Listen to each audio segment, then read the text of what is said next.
High বন্ধু মানে আজকে একটা নতুন রেসিপি নিয়ে চালিয়েছি রুই মাছের ঝোল। রুই মাছের ঝোল বানাইবার জন্য এটিটায় 5 পিস রুই মাছ নিয়ে লিছি। রুই মাছ ভালো করে ধুই করে নুন হলুদ মাখিয়ে লিছি ভাজার জন্য। নুন হলুদ মাখিয়ে লিয়ার পর কড়াই বসিয়ে দিছি গ্যাসের উপর। কড়াটা ভালো করে গরম করে লিবা। তেলটা গরম হয়ে আসছে। তেলটা গরম হয়ে গেছে। এবারে মাখিয়ে নুন হলুদ মাখিয়ে রাখা রুই মাছগুলা দিয়ে করে ভাজি লিবা। মাছগা দেখছ লাল করে ভাজা হয়ে গেছে। এবারে উঠেই লিবা কড়ানো করে এক এক পিস।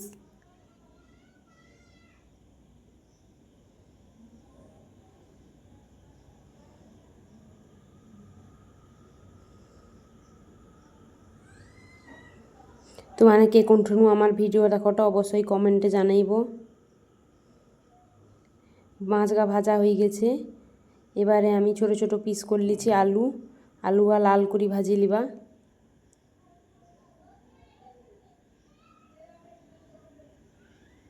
আলুয়ে নুন দিয়ে দিছি।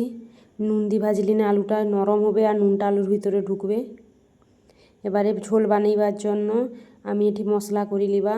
আমি দুটা বড় সাইজের পেঁয়াজ কাটি লিছি, আদা পরিমাণ মতো আর রসুন লিছি পরিমাণ মতো দিয়ে পেস্ট করে লিবা মিক্সিয়ে।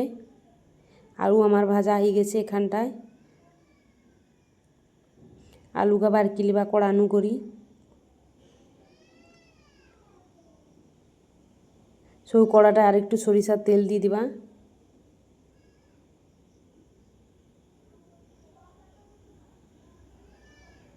আমার ভিডিও ভালো লাগলে অবশ্যই লাইক কমেন্ট করব আর ঘরে অবশ্যই রেসিপি ট্রাই করব। তরকারিটা বানাইব, খাইতে হেভি লাগে।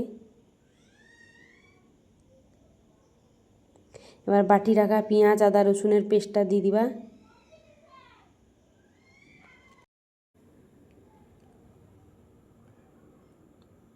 মশলাটা বেশ ফুটিয়ে আসছে।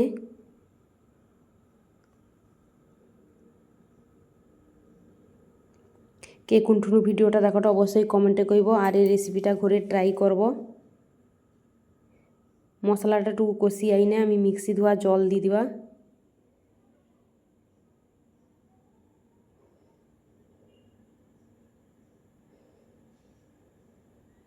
এরপর একটা মিডিয়াম সাইজের টমেটো কাটি লিছি দিয়ে দিবা। দিয়ে ভালো করে মিশিয়ে লিবা।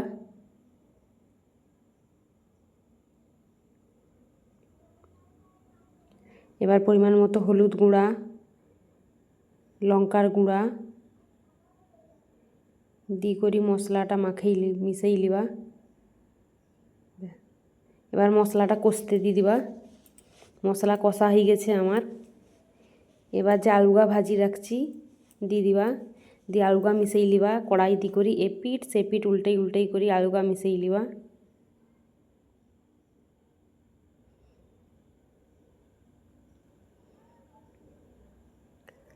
মশলাটা মোর আলুর ভিতর ঢুকিছে।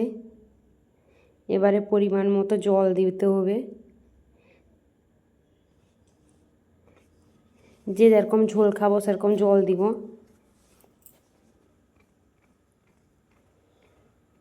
ঝোল জল দি করি বেশ সাইডের কড়ার সাইডে যে মশলাটা লাগিয়েছে চাঁছি দিবা।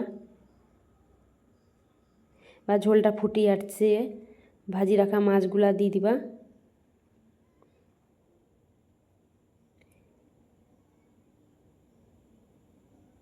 আর পরিমাণ মতো নুন দিয়ে দিবা আর গরম মশলা দিয়ে দিবা। গরম মশলা নাই দিলে তরকারিটা টেস্ট হবে নি। আমি ঘরে তৈরি করি গরম মশলা। কেউ যদি রেসিপি জানতে চাও অবশ্যই কমেন্টে করবো। আর আমার ভিডিও ভালো লাগলে লাইক কমেন্ট শেয়ার অবশ্যই করবো।